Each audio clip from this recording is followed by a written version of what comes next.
Hello दोस्तों, राम राम सभी भाइयों और बहनों को। कैसे हो दोस्तों? आशा करते हैं सभी अच्छे होंगे दोस्तों। तो जैसा कि आपको पता है, अपना टॉपिक चल रहा था जीवाणु जनित रोगों के बारे में, और बेसिक सी ट्रिक है और काफ़ी अच्छी ट्रिक है जो आपको ये रोग याद करवा देंगे दोस्तों।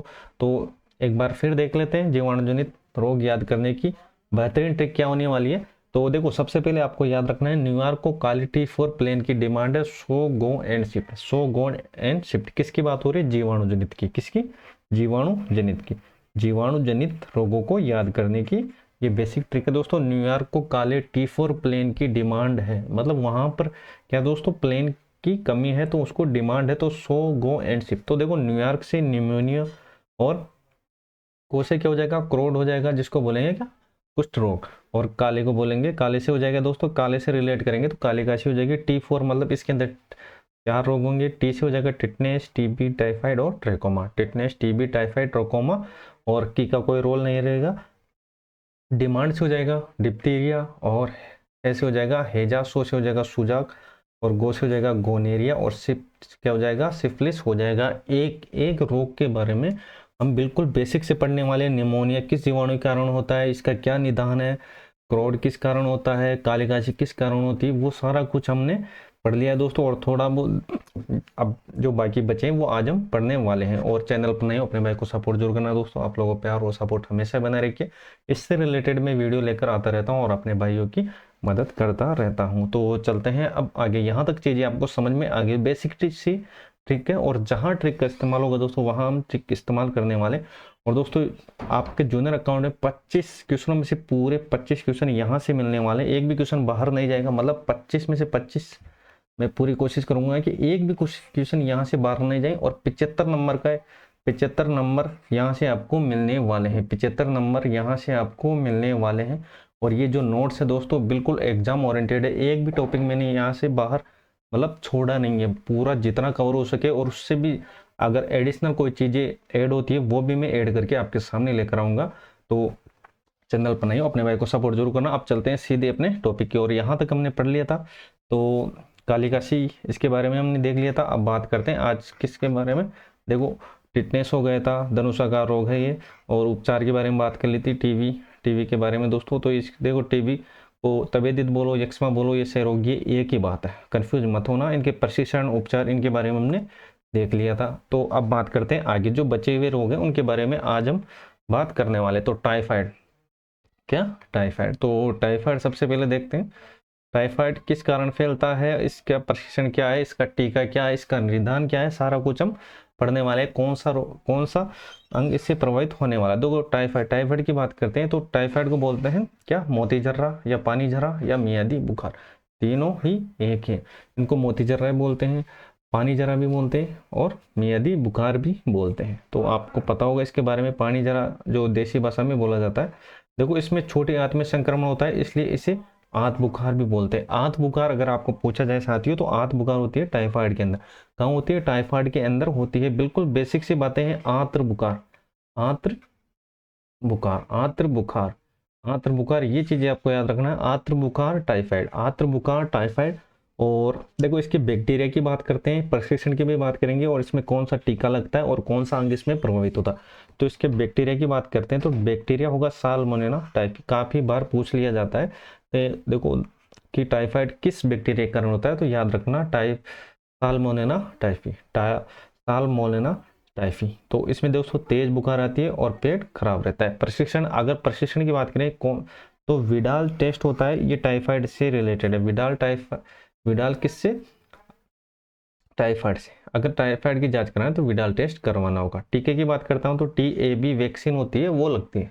तो अब बात करते हैं आगे। देखो, प्रभावित अंग, कौन सा अंग प्रभावित होगा दोस्तों? इसमें लीवर और आंत पर ज़्यादा प्रभाव पड़ता है। किसमें? टाइफाइड में। टाइफाइड में लीवर और आंत पर प्रभाव पड़ता है। एक बार फिर रिवाइज कर देता हूँ स्पीड से। देखो, इसको मोती जरा, पानी जरा और मियादी बुखार, सीधी सीधी बात है, आपको याद रख लेना।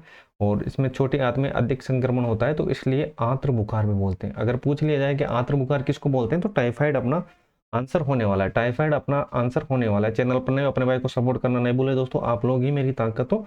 बस थोड़ा सा आपसे ये रिक्वेस्ट है, अपने भाई को सपोर्ट जरूर करना, चैनल पर नहीं सब्सक्राइब करना नहीं भूले। चलो अब देखते हैं आगे। प्रशिक्षण की मैं बात करता हूँ तो प्रशिक्षण होता है विडाल। विडाल काफी बार पूछ लिया जाता है। देखो एक तो बैक्टीरिया आपको याद रखना है, एक प्रशिक्षण याद रख लेना। तो बैक्टीरिया साल्मोनेला टाइफी याद हो जाएगा, इससे रिलेटेड कर लेना टाइफाइड, तो टाइफाइड से टाइफी तो इससे रिलेट कर लेना, और साल्मोनेला याद कर लेना।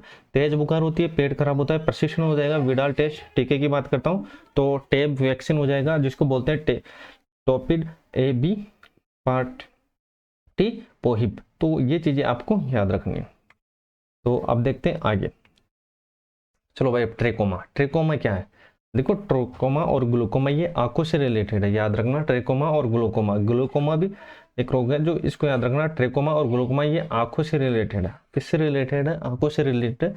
तो अभी हम बात करते हैं ट्रेकोमा। ट्रेकोमा और ग्लूकोमा याद रख लेना, ये दोनों क्या आंखों से रिलेटेड है। तो ट्रेकोमा और ग्लूकोमा। तो अब देखते हैं आई रिलेटेड इश्यू, मतलब आंखों से संबंधित जो रोग होता है उसको बोलते हैं ट्रेकोमा। देखो बैक्टीरिया की बात करते हैं तो क्लाइमीडिया टेकोमाइटिस, क्लाइमीडिया टेकोमाइटिस ये याद रखना। क्लाइमीडिया टेकोमाइटिस, क्लाइमीडिया टेकोमाइटिस 2-3 बार बोलना, याद हो जाएगा।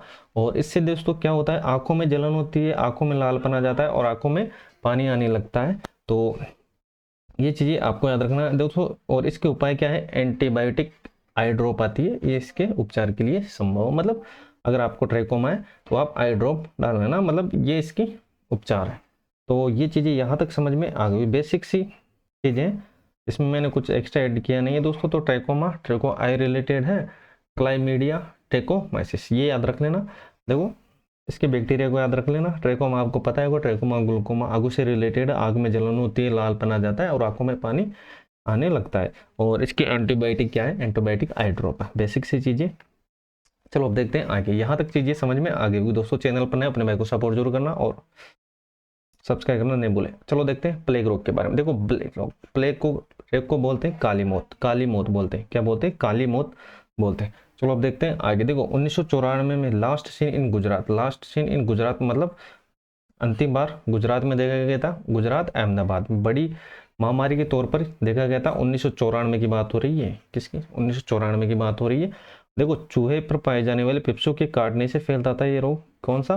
प्लेग रोग। प्लेग रोग 1994। और इसके बैक्टीरिया की बात कर लेते हैं तो ये हो जाएगा पास्चुरेला पेस्टिस, पास्चुरेला पेस्टिस और बेसिलस पेस्टिस। एक तो पास्चुरेला पेस्टिस और एक बेसिलस पेस्टिस। और देखो इसके जो प्रभावित है अंग, इससे क्या होता है दोस्तों?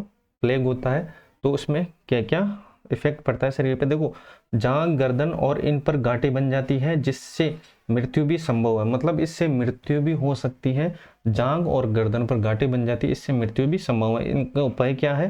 देखो उपाय तो वही है, अगर चूहे के लिए है तो चूहे मारने की दवा जिंक फार्साइड, जिंक फार्साइड। तो ये हो जाएगा ZN3P2, ZN3P2। तो ये याद रखना। 1994 में पहली बार उन्मूलन हो चुका है। 1994 में याद रखना। अगर पूछ लिया जाए कि प्लेग रोग का उन्मूलन कब हुआ था तो याद रखना 1994। 1994 ये चीजें आपको याद रखनी है। कब हुआ था? 1994, 1994। तो अभी किसकी बात हो रही थी? जीवाणु जनित रोगों के बारे में बात हो रही थी साथियों। तो अभी तक जितने रह गए हैं उनके बारे में बात करें। डिप्थीरिया, डिप्थीरिया हो जाएगा दोस्तों कोरिनोबैक्टीरियम डिप्थरी, कोरिनोबैक्टीरियम डिप्थरी ये याद रखना। और इसमें क्या होता है? इसमें गले में एक सफेद और मटमैले रंग की परत बन जाती है, और ये श्वसन संबंधी रोग है। ये श्वसन संबंधी रोग है डिप्थीरिया, जिससे श्वसन क्रिया अवरुद्ध हो जाती है। ट्रीटमेंट की बात करता हूँ तो ट्रीटमेंट हो जाएगा DPT वैक्सीन, DPT वैक्सीन। तो D से हो जाएगा डिप्थीरिया, P से हो जाएगा परटूटिस और T से हो जाएगा टिटनेस, DPT का टीका। तो ये आपको याद रखना है। चलो देखते हैं अब आगे। यहाँ तक चीजें आपको समझ में आ गई होगी दोस्तों। अब बात करते हैं हैजे के बारे में। हैजे के बारे में अभी अपने जीवाणु जनित जितने भी इम्पोर्टेंट और मतलब जीवाणु जनित जो भी रोग होंगे वो हम सारा कुछ कवर करने वाले हैं। जितना दोस्तों जितना इसके अंदर है जीवाणु जनित रोगों के बारे में हमने पढ़ा है, मतलब सारा कुछ कवर करके मैं आपके सामने लेकर आया। मतलब इससे चीजें बाहर ना के बराबर रहने वाली है, क्योंकि एक एक रोग को हमने बिल्कुल बेसिक से पढ़ा है। इसके उपचार क्या है, इसके ट्रीटमेंट क्या है, कौन सा इसके अंदर बैक्टीरिया है, तो सारा कुछ हमने पढ़ा है। तो अब देखते हैं हेजे के बारे में। तो हेजे हम बैक्टीरिया की बात करते हैं, विब्रियोन कालेरी। देखो हेजे की बात करते हैं तो हेजे हो जाएगा विब्रियोन कालेरी। इसकी खोज की थी दोस्तों रॉबर्ट कोच ने, और इनके द्वारा दोस्तों ग्रेम थ्योरी दी गई थी। इसके द्वारा ग्राम थ्योरी दी गई थी। तो ये चीजें आपको याद रखनी है। आंतों में संक्रमण, देखो क्या क्या प्रभावित होते हैं। आंतों में संक्रमण होता है जिससे उल्टी, दस्त और शरीर में निर्जलीकरण होता है और निर्जलीकरण से मौत भी संभव है। एक तो आंतों में संक्रमण होता है, उल्टी होती है, शरीर में निर्जलीकरण की स्थिति हो जाती है और निर्जलीकरण से व्यक्ति की मौत भी हो सकती है। इसके उपचार के लिए क्या है दोस्तों, इसके उपचार क्या है, ओआरएस का घोल, ओआरएस का घोल, oral dehydration solution, oral dehydration solution, oral dehydration solution, oral dehydration solution. अगर आपके दोस्तों ओआरएस नहीं है तो इसके अलावा दूसरा ऑप्शन कौन सा है, दूसरा ऑप्शन ये है घर की देसी जुगाड़, जल, शक्कर और नमक, जल, शक्कर और नमक। जल, शक्कर, नमक भी ओआरएस की तरह ही काम करने वाला है। तो देखो शक्कर क्या होगा, शक्कर एनर्जी प्रदान करेगी और नमक क्या करेगा, मिनरल्स की पूर्ति करेगी। तो शक्कर क्या करता है, और एनर्जी प्रदान करता है और नमक मिनरल्स की पूर्ति करता है। तो ये चीजें आपको याद रखना है। अब देखते हैं आगे। चलो अब नेक्स्ट कौन सा हो जाएगा, सुजाक, जिसको बोलेंगे क्या, गोनेरिया, सुजाक गोनेरिया। तो गोनेरिया असुरक्षित यौन संपर्क द्वारा फैलता है। और इनके बैक्टीरिया की मैं बात करता हूँ तो नाइसेरिया गोनेरियाई, नाइसेरिया गोनेरियाई। तो ये चीजें आपको याद रखनी है। एसटीडी है ये, एसटीडी मतलब सेक्सुअल ट्रांसमिटेड डिजीज, मतलब यौन संक्रमित रोग। और ये मेल और फीमेल दोनों में प्रभावित होते हैं ये रोग, सुजाक और गोनेरिया, मेल और फीमेल दोनों में। अब देखते हैं इसमें मेल पे क्या प्रभाव पड़ता है और फीमेल पे क्या प्रभाव पड़ता है। देखो महिला में तो क्या होता है, महिला में सामान्यतः मासिक धर्म चक्र में कई अधिक रक्त आना और पुरुषों में लोअर एब्डोमेन पेन अधिक होता है, लोअर एब्डोमेन पेन अधिक होता है। इनके उपचार क्या है, उपचार यही है कि पेनिसिलिन औषधि, पेनिसिलिन औषधि क्या हो जाएगा, पेनिसिलिन औषधि, पेनिसिलिन औषधि। तो ये चीजें आपको याद रखनी है। चीजें आपको अच्छी लगी अपने भाई को सपोर्ट जरूर करना दोस्तों। चलो देखते हैं आगे। और आपका जितना भी साइंस का पोर्शन रहने वाला सारा कुछ हम कंप्लीट करने वाले, इससे बाहर चीजें आपकी नहीं रहने वाली। तो अब बात करते हैं सिफिलिस। देखो सिफिलिस हो जाएगा क्या, ट्रेपोनेमा पेलिडम, ट्रेपोनेमा पेलिडम असुरक्षित यौन संपर्क से एसटीडी रोग है, यौन संक्रमित रोग है और जननांगों में जननांगों में दाने और उसमें दर्द तथा रोगी की मानसिक स्थिति भी प्रभावित होती है। ट्रीटमेंट पेनिसिलिन औषधि और पेन किलर, इसका ट्रीटमेंट हो जाएगा पेनिसिलिन औषधि और पेन किलर। तो यहाँ तक चीजें आपकी समझ में आ गई होगी दोस्तों, यहाँ तक चीजें आपकी समझ में आ गई होगी दोस्तों। तो ये थे जीवाणु जनित रोग दोस्तों, और जितने भी जीवाणु जनित रोग है उसके बारे में हमने कंप्लीट बात कर ली है दोस्तों। और फिर भी कोई चीज रह जाती है तो मैं आपके अगले वीडियो में ऐड करा दूंगा। तो आज के लिए बस इतना ही, मिलते हैं नेक्स्ट वीडियो में साथियों।